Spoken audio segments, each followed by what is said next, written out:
Então todo Israel se ajuntou a Davi em Hebrom, dizendo: somos do mesmo povo de que tu és. Outrora, sendo Saul ainda rei, eras tu que fazias saídas e entradas militares com Israel. Também o Senhor teu Deus te disse: tu apacentarás o meu povo de Israel, serás chefe sobre o meu povo de Israel.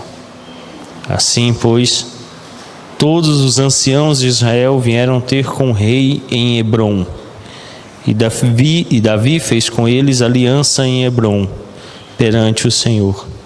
Ungiram Davi rei sobre Israel, segundo a palavra do Senhor, por intermédio de Samuel. Oremos.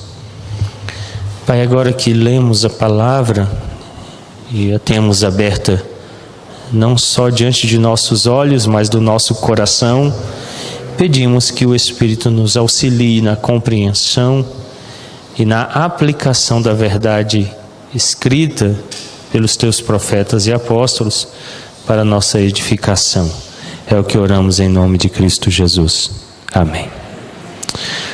Uma história para o povo de Deus, esse tem sido nosso tema geral aí em 1 Crônicas. Hoje, um rei de Deus. 1 Crônicas 1, de 1 a 3. Nós sabemos que o livro de 1 Crônicas possui 29 capítulos, são 942 versos. O livro de Crônicas é uma das partes da Escritura mais negligenciada. Muitos estudantes da Bíblia acham a sua história complexa e estranha e aceitam que é irrelevante para a vida contemporânea. O cronista, ele registra a história do povo de Deus com um foco especial na figura do rei Davi. Ao ler os livros de 1ª e 2ª Crônicas, você vai ver que Davi tem proeminência e é uma personagem central da história. O público-alvo original era o povo judeu depois do exílio. No cânon hebraico, o livro de Crônicas ele é apresentado como um único volume. Em nossas Bíblias, ele está dividido em 2 livros, 1ª e 2ª Crônicas. O livro é uma compilação de histórias. Assim é registrada a história de Israel desde Adão até o início da monarquia. E mostra o interesse especial de Deus pelo seu povo escolhido, Israel. Davi é o governante especial, o rei a quem de fato Deus concedeu a promessa da aliança de um reino eterno. E Davi, nós sabemos e veremos hoje, prefigura a pessoa de Cristo. O templo também é uma figura central na fala do cronista. Ele gasta tempo especial mostrando não só a tenda da adoração, como depois o templo que é iniciado por Davi, concluído por Salomão. As ações dos governantes e de cidadãos comuns possuem importância e consequências espirituais inevitáveis no livro. O livro apresenta claramente essa ideia e nos dá esta orientação. Deus revelou a seu povo progressivamente a história da salvação. A fé presbiteriana nos apresenta essa ideia de que de forma progressiva Deus vai manifestando a história da salvação. A cada passo na história Deus vai se mostrando mais e mostrando mais, revelando mais a sua vontade salvadora. No Antigo Testamento, ele utilizou imagens, tipos e sombras para apontar que Cristo é o Salvador deste povo. Quando o nosso catecismo, o Catecismo Maior de Westminster, comenta o mandamento de honrar pai e mãe, no comentário, o catecismo declara que quando nós nos submetemos à autoridade, toda a autoridade é instituída por Deus, nós o fazemos em obediência e colhemos frutos benéficos dessa submissão. Mas também o catecismo nos aponta que isso nos prepara para nos submetermos ao nosso Rei e Senhor, Jesus Cristo. Ao se submeter às autoridades terrenas, nós nos preparamos para nos submeter a Deus. Daí, lá em 1 João, há uma analogia muito própria.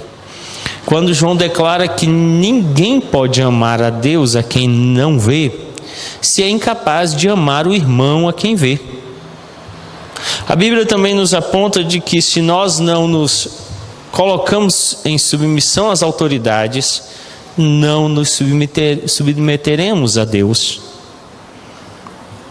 Davi, então, foi um tipo de Cristo. E daqui para frente, o livro de Crônicas vai nos apresentar isso de maneira notória e perceptível. Em sua vida e obra, ele apontou um ideal futuro, esperado pelo povo de Deus no Antigo Testamento, de que haveria um rei, um governante, que reinaria para sempre sobre o povo escolhido de Deus, não só a nação de Israel, mas a igreja. E Davi então prefigura, ele aponta este reinado, este tipo. Em Davi, Deus apresentou a seu povo e a nós o reinado de Cristo, prefigurando dessa forma um reino celeste aguardado. Quando nós olhamos para a vida do rei Davi, nós percebemos esta apresentação de um reinado futuro. A história começa com o apoio do povo de Israel à unção de Davi como rei. Nós já vimos que não há no Novo Testamento mais a prática da unção. Então, pastores não são ungidos. Pastor não é ungido. Aquele negócio, não toqueis no ungido de Deus, não funciona para pastor. A unção era algo que a nação, o povo de Israel e outros povos usavam como simbologia de uma realidade que estava sendo apontada. Hoje, quando alguém é empossado em cargo público, ele o faz através do diário oficial. Ali se apresenta essa ideia, essa realidade. Na época, os profetas, os reis, os sacerdotes, que exerciam um ofício público na comunidade, no meio do povo, eram reconhecidos e empossados por este ato de unção. Eles eram ungidos.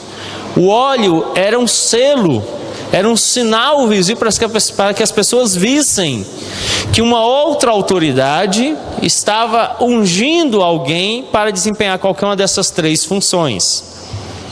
Ungir significava separar para um ofício especial, específico, então designá-lo. Alguém, quando ungido, era designado rei, era designado profeta, ou era designado sacerdote. E a unção era a espécie de um diário oficial da época, onde num ato público as pessoas viam que o óleo era derramado e servia de selo de que aquela pessoa estava sendo designada e empossada naquele cargo. Hoje a única coisa que você tem que ungir é salada. Pode pôr bastante azeite, não faz mal. Mas não há mais essa ideia de lançar óleo sobre as pessoas e assim designá-los ungidos. Não existe mais isso. Mas Davi, naquela época, naquela cultura, naquele contexto, então é ungido rei por Samuel, o profeta. E nesse ato público, ele conta com o apoio de todo o povo, como o texto nos fala no verso 1. Então, todo o Israel se ajuntou a Davi em Hebrom. Esse apoio é dado por duas razões. Em primeiro lugar, porque Davi tinha sido líder militar no reino de Saul. Você vai ver isso em 1 Samuel 18, de 5 a 8, 27 a 30 e depois 21, 11. Uma coisa que nós precisamos, e o reverendo Douglas Wilson trabalha isso no livro dele, Futuros Homens. Os homens precisam, eles necessitam ser treinados para a guerra, para o combate. Isso de várias maneiras, treinando lutas, fazendo esportes, atividades que façam com que ele se envolva com aqueles sentimentos que vão impulsioná-lo ao combate. Isso faz com que o homem tenha um padrão interior formado. Eu vou falar um pouquinho disso à noite, e já vou adiantando agora. As mulheres não reclamam dentro da igreja de machismo e imposição dos homens sobre elas, no que diz respeito à submissão feminina. Elas não reclamam. Olha, eu vou agora completando mais um ano de pastorado em dezembro, e desde 2002, quando fui ordenado, até hoje nenhuma me procurou para dizer que o marido usa força física com ela, oprime ela como homem, nenhuma. Mas todo ano, cada ano do pastorado, tem uma mulher que chega e diz assim: pastor, o meu marido, ele não paga as contas, pastor, meu marido não trabalha, pastor, meu marido não reage, pastor, meu marido não faz as coisas.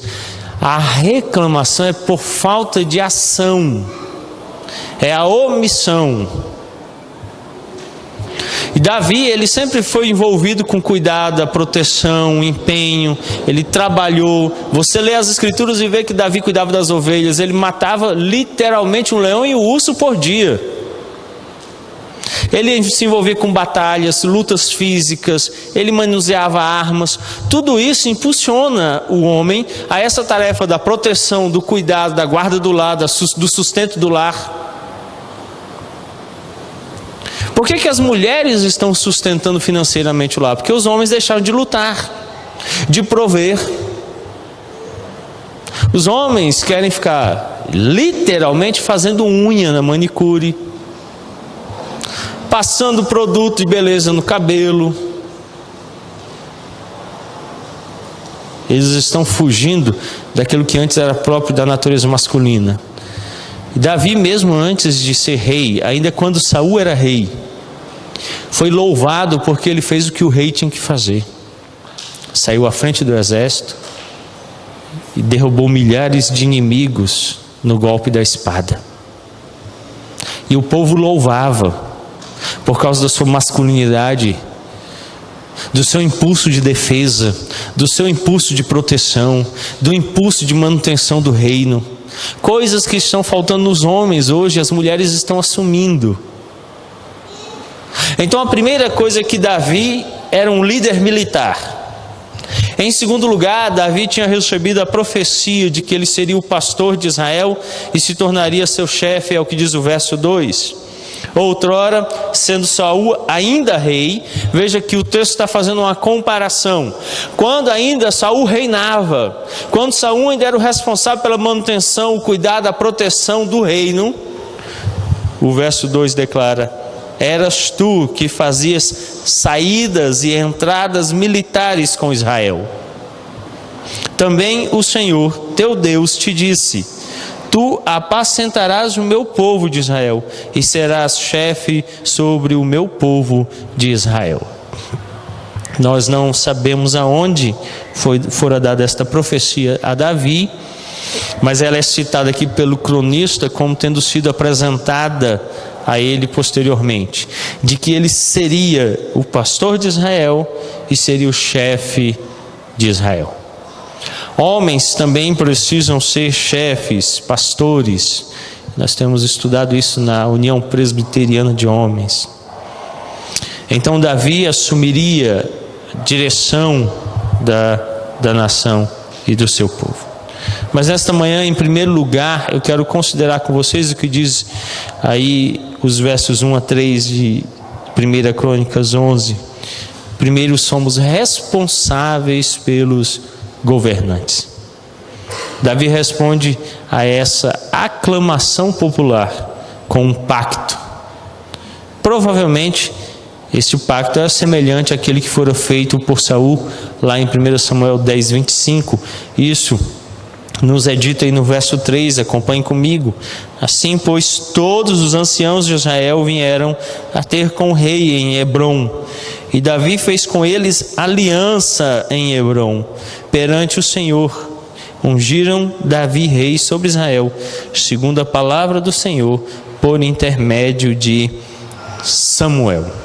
Abra a sua Bíblia para lermos lá em 1 Samuel capítulo 10, o verso 25. Declarou Samuel ao povo o direito do reino, escreveu num livro e o pôs perante o Senhor. Então despediu Samuel todo o povo, cada um para a sua casa. Quando Saul é escolhido rei, o texto declara que o próprio Samuel vem, declara ao povo qual era o direito, qual era a lei acerca do reinado, e escreve essa lei em um livro, e apresenta a Deus, e o povo todo ali reunido ouve essa lei. Lá em 1 Crônicas, o capítulo 11, o verso 3, declara que Davi faz esse pacto, faz essa aliança, que provavelmente é baseado nessa mesma lei que Saul também recebera.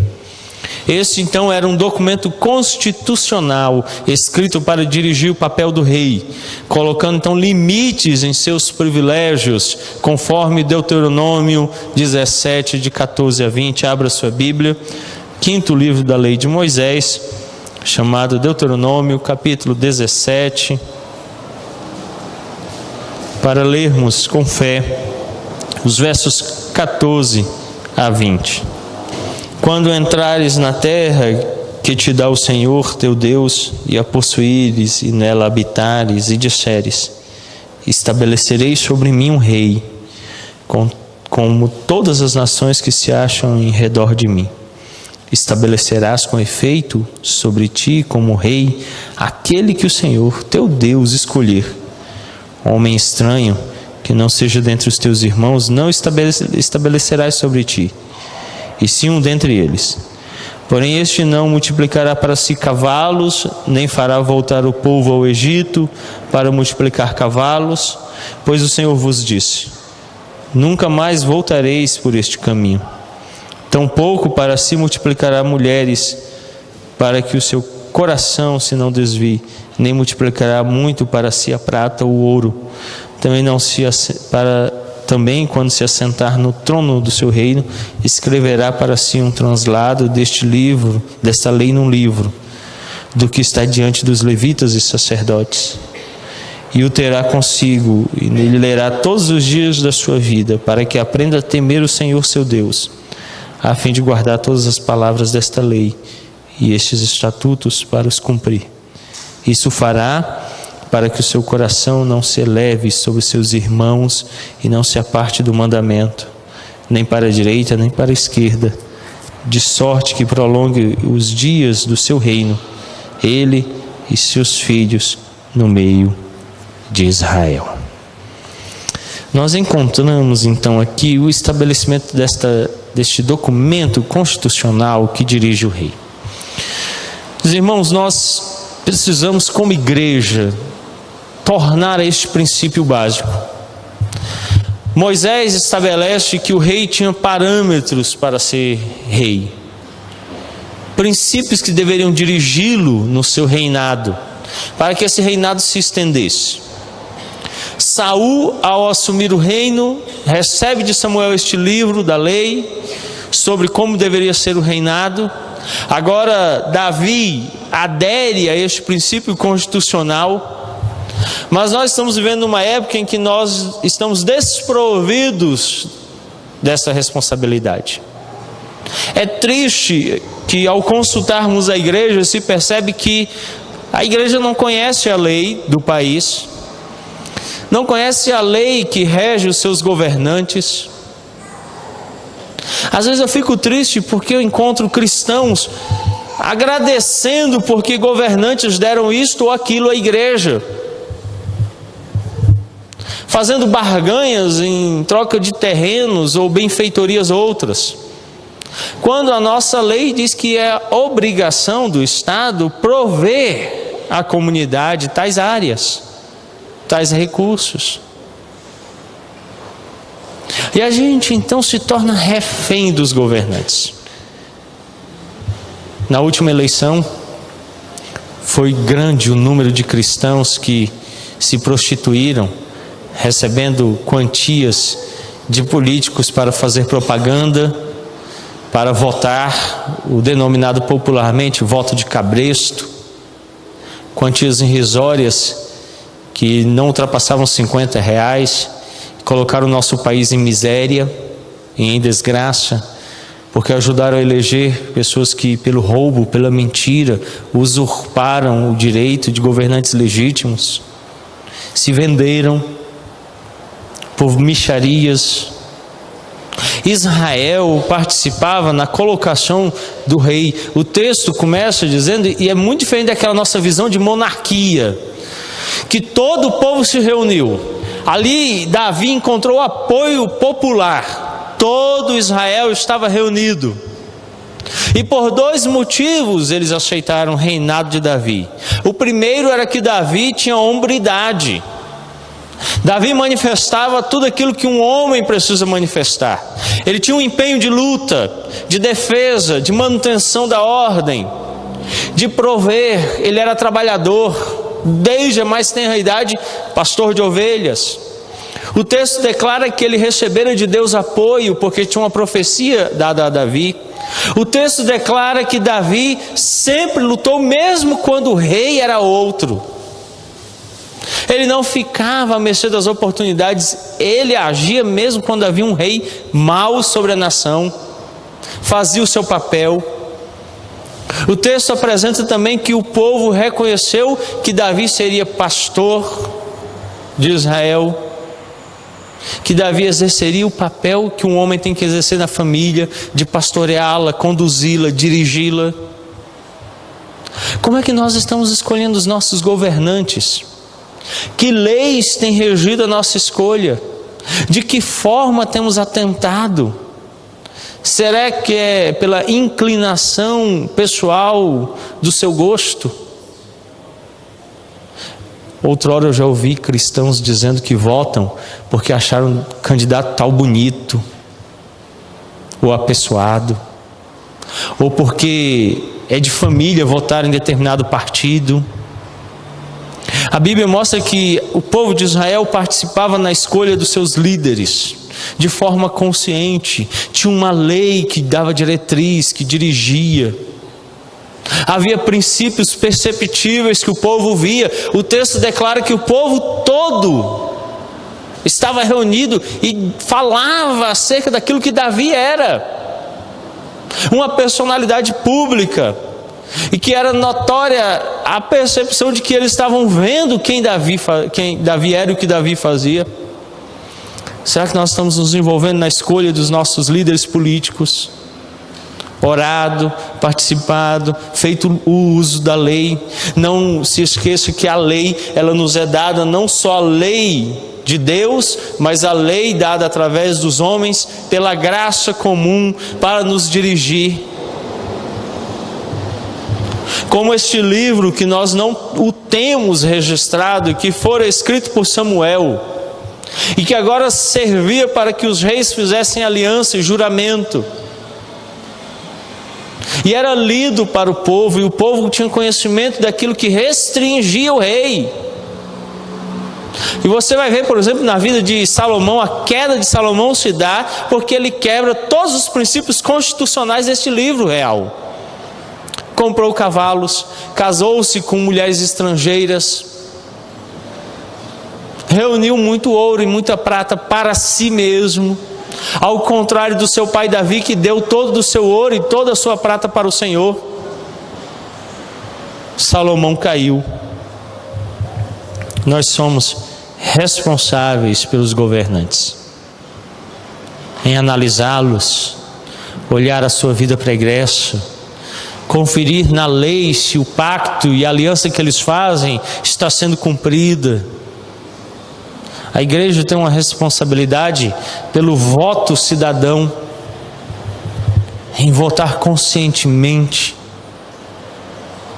É triste ver que a igreja evangélica como um todo se vende. Ontem saiu uma notícia, a Polícia Federal fechou um inquérito aonde ficou claro que as Assembleias de Deus no Brasil foram usadas para trazer propina do então deputado Eduardo Cunha. É triste a informação de que a Polícia Federal chegou à conclusão de que várias igrejas foram usadas para isso, para palanque eleitoral, para que a corrupção fosse propagada. E agora nos noticiários o que se vê é que a igreja, em vez de servir como parâmetro para a escolha responsável dos governantes, ela se tornou irresponsável e coparticipante do erro dos cidadãos, que escolheram governantes maus. Quando o púlpito deve ser um lugar de instrução, para que nossas escolhas sejam bíblicas, no que diz respeito aos nossos governantes, ele se transformou num lugar de propaganda política. E a igreja então perde a capacidade de ser consciência do Estado e de alertá-lo sobre os seus erros.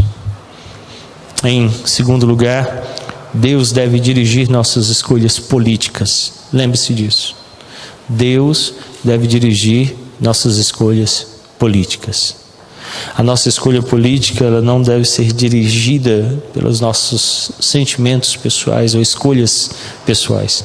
Ao ungirem Davi como rei, o povo o fez não somente baseado nas suas campanhas militares, mas segundo a palavra do Senhor, por intermédio de Samuel. É o que diz o final do verso 3, acompanhe comigo. Assim, pois, todos os anciãos de Israel. O texto começa falando que todo Israel estava junto a Davi. Davi tinha o apoio do povo, mas agora o povo envia os seus representantes, são os anciãos, os presbíteros da época, representam o povo e vão a Hebrom para ungir, para dar aquele sinal, aquele selo a Davi de que ele agora vai exercer o mandato de rei. E ali então vão os anciãos, vieram ter com o rei em Hebrom. Davi fez com eles aliança. Eles tomam aquele documento constitucional e Davi assina ele dizendo: eu cumprirei o que diz a lei. E agora então o povo, representado nos anciãos, são fiscais do reinado de Davi. E o final do verso 3 diz assim: perante o Senhor, e ungiram Davi rei sobre Israel, segundo a palavra do Senhor, por intermédio de Samuel. Você deve tomar a palavra de Deus para mensurar, para analisar os seus candidatos. Você precisa ter um conhecimento profundo nas Escrituras para olhar para cada um deles e entender a vontade de Deus. Quando Dilma foi eleita presidente do Brasil, eu considerei o texto do profeta Isaías, onde o profeta diz que é a própria nação de Israel ter crianças e mulheres reinando sobre si. Mas eu também tomei o profeta Isaías e o profeta Jeremias, onde ele declara que o governo ímpio vem sobre nós para nos julgar, para nos oprimir e nos quebrantar na presença de Deus. Israel então diz: olha, Davi está sendo ungido não só pelos parâmetros externos que elaboramos, não é porque ele tem um apoio, tendo em vista que o povo tem visto quem é Davi, não é porque há uma profecia acerca de quem é Davi. Davi está sendo ungido porque a palavra de Deus o permitiu. Nossos governantes estão sobre nós porque Deus o permitiu, porque Deus o quer. O que nos dirige é essa certeza: eu não estou à mercê desta época, meu coração não está desesperado com o amanhã. Nós temos uma certeza de que Deus está colocando cada governante sobre nós e nos dirige por meio deles, bons ou maus. Em qualquer tempo, em qualquer época, Deus os coloca e Deus os depõe. Então o povo sabe que é segundo a palavra do Senhor, por intermédio de Samuel, que Davi está sendo posto ali para reinar. Ao escolhermos nossos governantes, devemos considerar seriamente em oração. É preciso orar para que Deus nos mostre a sua vontade, Orar para que, em vindo maus governantes, nos humilhemos. Orar para que, em vindo bons governantes, louvemos o nome de Deus. A oração deve ser o nosso carro-chefe. Devemos buscar, ouvir e saber qual é a vontade de Deus. Saber que Deus estabelece os governantes e que os dirige conforme o conselho da sua vontade. A oração faz isso. A oração não muda Deus. A oração muda o nosso coração. Quando oramos, nos conformamos à vontade de Deus. E sabe uma coisa que não temos feito ultimamente como igreja? Orado. Nós não oramos. Não oramos pelos nossos governantes. Não oramos por aqueles que estão sobre nós como reis.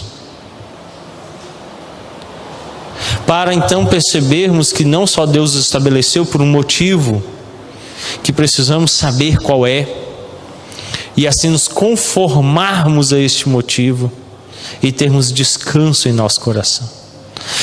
Não estou dizendo que devemos ser coniventes com o mal, com a injustiça, complacentes, submissos a todo o mal. O que eu estou dizendo é que nós precisamos de um coração que seja moldado à vontade de Deus. Saul foi um mau governante, pereceu ele e toda a sua família. Davi pecou grandemente contra o Senhor e toda a família de Davi pagou por isso. Salomão governou de forma errada e pagou por causa disso. E não se preocupe, outros reis vieram e pagaram quando governaram mal. E aqueles que governaram bem foram honrados por Deus. Em toda situação, aqueles que estavam submissos a Deus foram vitoriosos.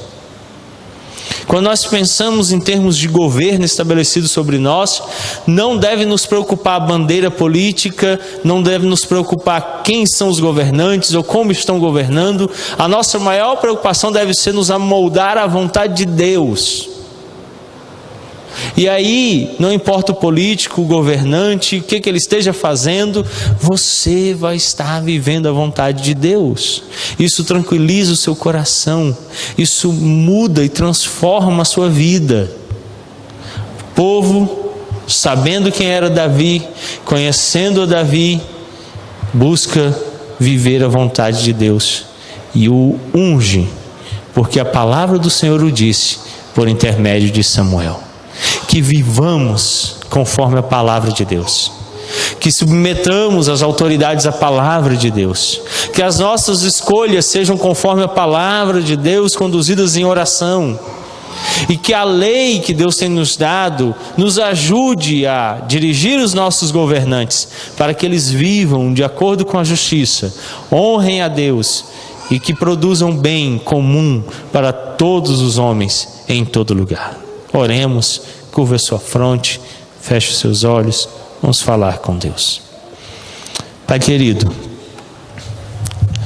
Davi é ungido rei sobre Israel, porque o Senhor o permitiu.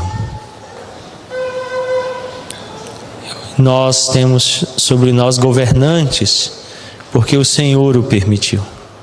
É para o nosso bem.